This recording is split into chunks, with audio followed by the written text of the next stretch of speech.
Hi, Terry VanNoy. Welcome to Math Class with Terry V. Hope this video helps you out, and if you enjoy it, please share it, comment, or like it. And you can also go to my website, MathPowerLine.com. It's a math resource blog, lesson videos for students, and other resources for parents and teachers. Give me a call or go to my website or email. All right, let's go to today's lesson. Hi students, Terry VanNoy in my online classroom, Math Class with Terry V. Thanks for watching this video. I'm glad you found it, and I hope it helps you out. Our lesson here is dividing fractions and mixed numbers. Now, when I say fractions, I'm of course talking about a typical fraction with a numerator smaller than the denominator, 4/7. Mixed numbers, of course, would be like this, 5 4/5 or 1 1/2, where you have a whole number. Okay, and there's sometimes a whole number all by itself, like this 1 here. Okay, I have 3 examples for you, and these are fairly simple, but this is the first video in a series, so make sure you look at this with me and then find that second video, and it'll be a little more challenging. Try them yourself. And anytime you can pause this video if you want to try them yourself anyway. So first of all, we have a whole number 1. Okay, now the idea with multiplying and dividing fractions is that we want to multiply a top number by another top number, a bottom number by another bottom number. In other words, make both fractions. So if it's a whole number, like 1, we just put it over 1 over 1. And we think of it like that. All right?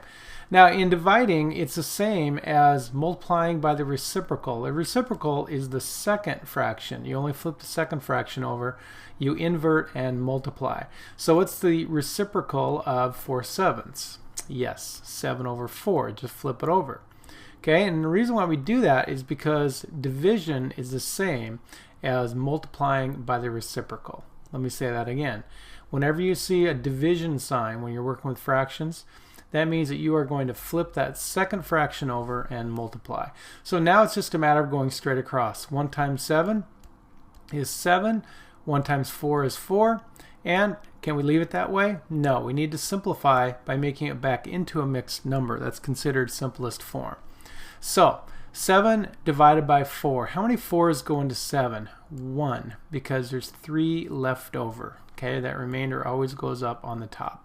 So 7/4 is always the same as 1 whole and 3/4 of another one. All right, so let's remember this invert and multiply rule here on this next one. So now 9/5 is already an improper fraction. We don't have to make it into a mixed number. Let's leave it the way it is. So you'd copy down 9/5. And notice how you see this division sign here. So there's your clue to flip that second fraction over, and it becomes a multiplication problem. So it's 9/5 times 11/9. All right, now I can go ahead and multiply 9 times 11 and 5 times 9, but you notice that you can compare a top number and a bottom number, numerators and denominators. If there's a common factor, and in this case a common factor of 1, you want to take the largest one, not 3. So you divide a 9 out of both of those, leaving a 1 here and a 1 here, and now you have smaller numbers multiply together. So now it's on the top 1 times 11, which is 11, and 5 times 1, which is 5. Okay, just like the previous problem, you got to simplify your improper fraction answer. So 5 goes into 11 twice, because that is 10, right? Well, 10 is 1 away. There's a remainder of 1, and it's 2 1/5. Okay, now to double check, let's go 2 times 5 is 10. 10 plus 1 is 11. That gave us our numerator here. Keep the same denominator. All right, next one, 1 1/2. Well, let's go ahead and make it back into an improper fraction so we can do this division here. So 1 times 2 is 2. 2 plus 1 is 3. 3 is going to be my numerator. And of course, we keep the 2 denominator.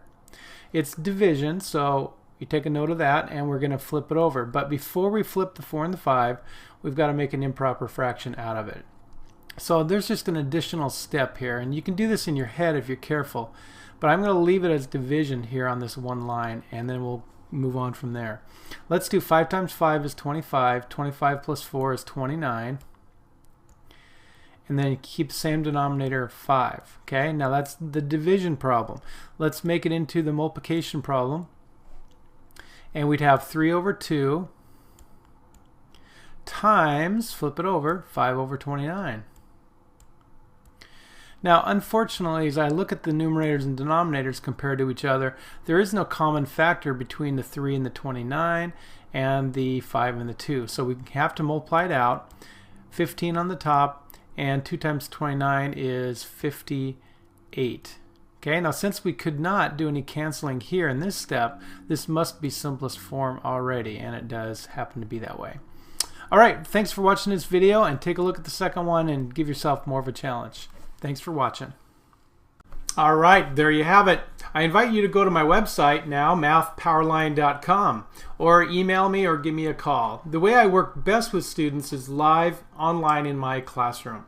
So if I can help you in any way, answer some specific questions, the first lesson with me is free as I show you how everything works. All right, study hard and take care.